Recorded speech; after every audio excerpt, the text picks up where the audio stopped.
Débrief Sénégal Burkina Faso comptant pour la première journée des éliminatoires de la CAN 2025 dans le groupe L. Bon, d'abord ci composition d'équipe yi Sénégal, on a vu que Aliou Cissé est resté fidèle à sa fameuse défense à 3 hein. Peut-être surprise bi moo doon tey Edouard Mendy joué Seny Dieng moo ko remplacé. On a joué avec une défense à 3 où il y avait Kalidou Koulibaly, Abdoulaye Seck et Abdou Diallo. Comme piston, on avait Ismaïla Sarr comme piston gauche, Habib Diarra comme piston droit, et puis digg bi on avait Pape Gueye, Gana Gueye, Ismaïla Sarr, et puis devant Sadio Mané ak Jackson. Bon, du côté de l'adversaire, le Burkina Faso, il jouait en 4-3-3. Hervé Kofi, le gardien de lance dans les buts, Nasser Djiga à droite, Edmond Tapsoba et Steve Yago dans l'axe, et Issa Kaboré. Nasser Djiga jouait plutôt à gauche, Issa Kaboré à droite. Au milieu, on avait Trova Boni, Cédric Badolo et Sacha Bansé. Et puis devant, il y avait Hassan Bandé sur un côté, Dango Ouattara de l'autre et Mohamed Konaté en pointe, quoi. Bon, sur le match proprement dit pour Nyeuchi, on a vu que Sénégal dañ doon jouer en 3-5-2 si on voit, mais sur certaines séquences ça devenait en 4-4-2 avec Abdou Diallo qui devenait complètement un arrière gauche, Habib Diarra nekk son pendant à droite, Koulibaly ak Abdoulaye Seck dans l'axe, et puis Gana ak comment dirais-je encore ak Pape Gueye si digg bi, Ismaïla Sarr un peu décalé côté droit, décalé côté gauche surtout, et Pape Matar Sarr côté droit, et puis Jackson et Sadio Mané. Mais Sadio Mané amoon na une certaine liberté de tourner autour, tantôt il était à gauche, tantôt dans le cœur du jeu. Bon, après c'est là où on a vu que sur un pressing bu Jackson def ci Nasser Djiga, il est parvenu à récupérer le ballon et puis jox ko Sadio Mané mu dugal bi ouverture du score. Bon, après sur ce, on a vu le Sénégal, quand même une équipe du Sénégal assez brouillon. Limite j'avais l'impression que les joueurs étaient perdus, que voilà, ils avaient du mal vraiment à savoir qu'est-ce que le coach voulait, quoi. Bon, man c'est mon humble avis, quoi, et c'est dans ce sillage ci lañ fa am quelques situations ça et là, et puis ñu dem à la mi-temps. En seconde mi-temps, on a vu que les Burkinabés ont relevé un peu plus leur niveau de jeu.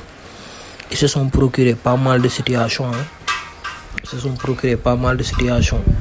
D'ailleurs, c'est tellement vrai que quand on voit les stats en seconde période, on se rend compte que les Burkinabés ont eu 5 tirs, dont 3 cadrés, dont le but de l'égalisation, alors que Sénégal 2 tirs là, un seul cadré, et puis Sénégal amul corner, alors que deuxième période, les Burkinabés ont eu 4 corners, donc. Et puis Seny Dieng a retardé l'échéance le plus longtemps possible, quoi. Après voilà, globalement je trouve que le match nul entre les deux équipes est extrêmement logique, hein. Franchement c'est logique. D'ailleurs sax am na nu mu doon demee bu Burkinabé defoon le hold-up tey sax, mais je ne pense pas que beaucoup de personnes auraient crié au scandale, hein. Man, comme je le dis, hein, le problème du Sénégal, pour man problème mu profilage de joueur la.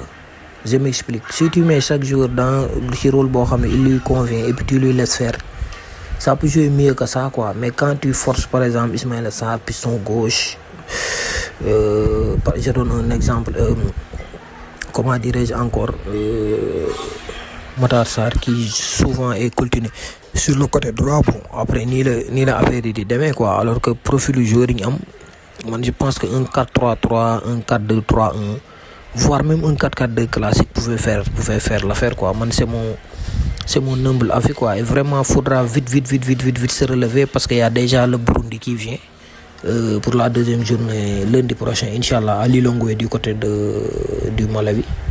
Faudra très tôt se ressaisir parce que affaire yi du xaar, quoi. Mais j'ai l'impression que match bi dañ ko fi joué woon.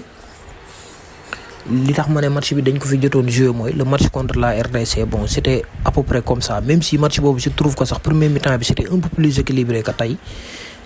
Contre RDC dañ leen a mëne am fa balu 2-0, par exemple Jackson raté ko fin bi, Mayele égalise. Bon, contre la Côte d'Ivoire, bon c'était plus ou moins aussi, am na ay similitude ak match bi. Tu mènes très tôt 1-0, am possibilité dugal deuxième bi, dugaloo, bon après on a vu les conséquences, quoi. Après nag reste à savoir, est-ce que réellement les joueurs et même le coach a digéré cette fameuse élimination face à la Côte d'Ivoire, quoi. Parce que je n'ai pas eu cette impression là, quoi. C'est vrai que c'est diggante bi door nañ fi Mauritanie 1-0, mais même match boobu c'était un match très compliqué. Donc bon, va falloir se ressaisir parce que bu fekkente ne dañ bëgg a atteindre un certain niveau et puis surtout se qualifier moom faudra montrer un peu plus que li ñu wone tey quoi ci déjà lundi face au Burundi et même les échéances futures quoi, non seulement éliminatoire CAN match yi des et surtout aussi les éliminatoires de la Coupe du Monde quoi.